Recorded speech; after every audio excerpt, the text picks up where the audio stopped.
Have you heard the argument in your lifetime, if it just helps one child, then it's worth it? Just one child, one, big-eyed, one-eyed child, if we just help them, then it's worth it. They use it all the time. Don't believe me?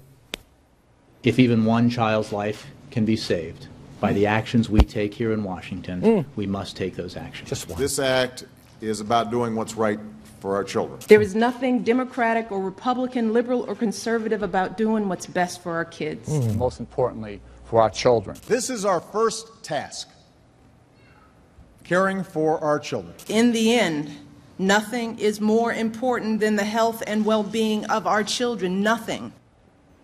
Does anybody buy any of this bullcrap from these people anymore? I mean, and I mean that for the right as well. I hear a conservative say, "And we got to do it for the children." Shut up, shut up. We'll just do it for the children. This is so stupid.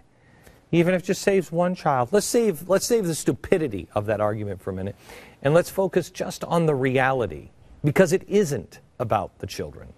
And that's what makes me so angry about it. It isn't about the children. If things with the children were really getting better, well then, maybe. Let me take you to schools here for a second. Do you remember the union thug that was one of the only ones that was willing to admit the truth because he was leaving the union? Watch.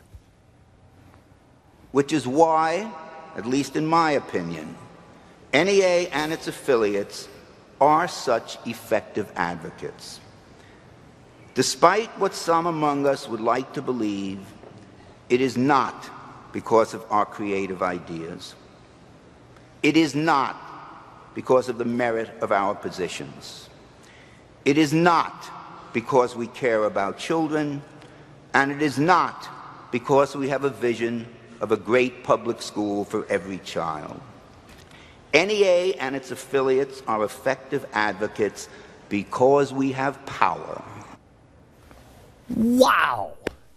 Is that amazing? Oh, there goes Glenn Beck again, throwing around basic algebra. Did you hear this guy? It's because they have power. One truthful union member. Okay. So what are they doing with that power? Are they helping the kids? Because they get things done because they have power, but in the end, does it help the kids? I want to introduce you to another public school. This one's in Far Rockaway, Queens. Prepare yourself to be horrified and see something that I think this is what it's like in North Korea. It's a Title I school, which means they get extra federal funding.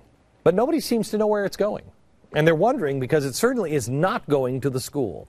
They're getting an additional about $2.5 million every year. 234 kids show up to school every day in this building. But there's no art class. There is no gym class. There's no music class. Oh, see what you conservatives are doing? You're cutting the gym, you're cutting the music, you're cutting the art. No. There's also no nurse's office. There are no substitute teachers when a teacher is out. There is no special ed, even though a teacher for special ed is required. There are no books, even for the Common Core curriculum. You're supposed to be teaching Common Core. How are you doing it without books? Now, sure, the art, the gym, all conservatives hate that, but how about math? There's no math program. The kindergarten class sit down in trailers that, quote, reek of animal urine. Rats and squirrels noisily scamper in the walls and ceilings.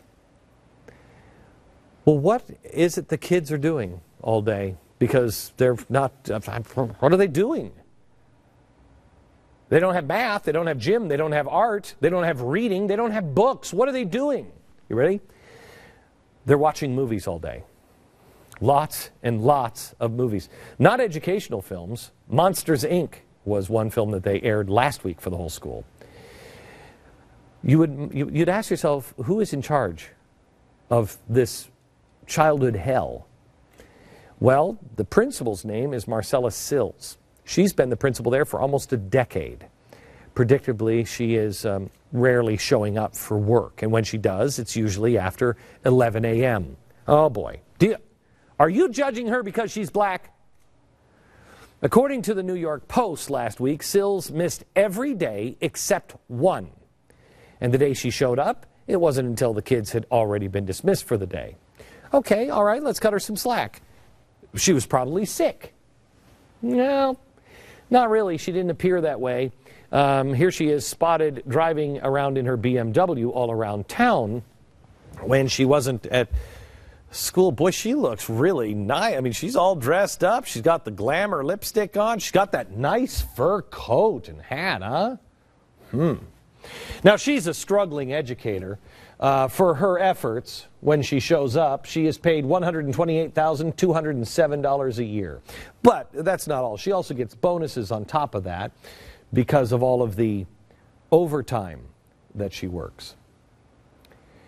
Nothing is about the children. Nothing. Nothing is being done. She's not doing anything for these 234 kids. And no one seems to care in the system. Hi, you know what? Let me take that. See, there he goes again. Glenn Beck flying off the handle saying nothing. She's not done anything for the kids. That's not true. That's not true.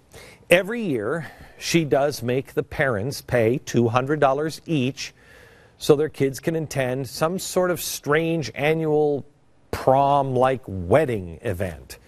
The boys have to dress in mini tuxedos, and the women have to wear like white gowns. Isn't that great?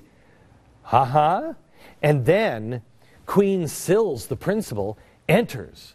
She is the queen of the ball, of course. I'm going to give you an update that should make this better, but it doesn't. There's an investigation now into the school. And because of the investigation, Sills showed up for work on time on Monday. First time in 6 or 7 years, according to sources inside the school. Wow. You have the picture of her showing up at school? There she is. And what's nice is she was dressed to impress. I don't know if she had to go right out afterwards, for, night on the town or what, but she looks good. She looks good.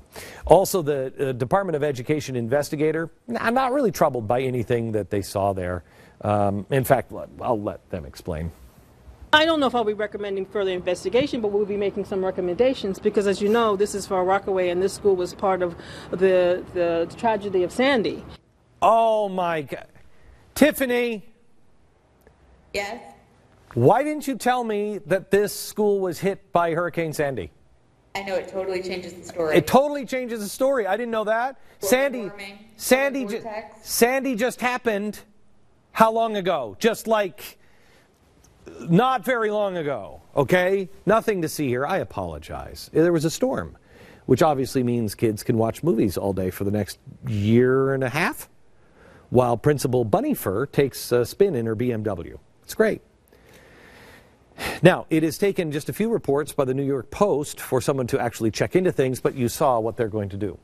Nearly a decade, this school has been churning kids through this system and sending them out into the world with absolutely no chance of success unless they want to replace Siskel and or Ebert. That's it. Nearly a decade, and no one really has cared. Now, there's 2 indictments here. Number 1 indictment, parents. How long would you let your kids sit in that school? How long? Now, if you're underprivileged, what do? You raise holy hell. That's what you do. But do you think very many kids, 234 kids, been going on for a decade, this is the way it's been. Do you think any of the parents are sitting down with their kids and saying, hey, what happened in school today? What'd you learn in math today? This has been going on. They don't have math books. They don't have book books. They don't have a library. They have nothing. Anybody ask? So, number 1 indictment, parents, where are they? Number 2, media. Where are they? You know what they're doing with their time today? I kid you not. There is currently, or there was 20 minutes before we went on air, there was a banner. Do we have the pictures? Yeah, here it is. Here's CNN. They got a chopper over Justin Bieber's house. Okay? Fox and CNN, breaking news alerts. They're investigating at Justin Bieber's house. Sit down for this. An egg-throwing incident. Yes, Justin Bieber, can you believe it, has been in a spat with his neighbors. Why is the Blaze that... Tiffany! Yeah. Thank you. First of all, you give me a story, and you left out the hurricane, and now Justin Bieber. And what are we covering? We're covering the neglected, crumbling public school. Here's why I think this is really an important story for you to share with a friend, because the world is absolutely upside down. I don't think I need to remind you, but you need to remind your friends that the people who brought you this fail, this factory fail of a school, are the same people who are going to be running America's healthcare system. See, greed is an interesting thing. You want to talk about greed, they always talk about the capitalists that are greedy. People are greedy. People. Racism. That's a human disease. Okay? Greed. Racism. Human disease. All people have it. And I can tell you right now that you're greedy. If I said to you right now that everybody in your office, except maybe 20%, are going to be laid off, are you the one that's going to march in and say, you know what? I'm probably the weakest link in the chain. Or do you keep your mouth shut and your head down and you try to be the one? You're greedy.